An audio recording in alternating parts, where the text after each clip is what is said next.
इथं कुणी धुतल्या तारल्यासारखं नाही. किती पण स्वतःच्या गांडीखाली अंधार ठेवत्यात आणि दुसऱ्याला नाव ठेवत्यात.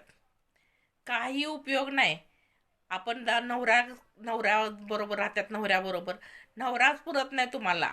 10 जणांकडे जाऊन येते ती आणि वर्ण म्हणतात मी लय चांगली, मी नाही त्यातली कडी लावातली. हा प्रकार आहे. त्यामुळे कुणाच्या नादाला लागायचं नाही. आपल्याला जसं हवं तसं जगायचं. आपण प्रामाणिक राहतोय ना, बास. आपण कुणाची पाठीमागं तर टिंगल करत नाही.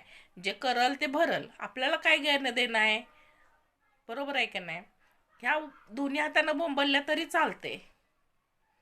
काही एखादी जर मजबुरीनं करत असेल तर तिला नावं ठेवायला रिकाम्या असते त्या.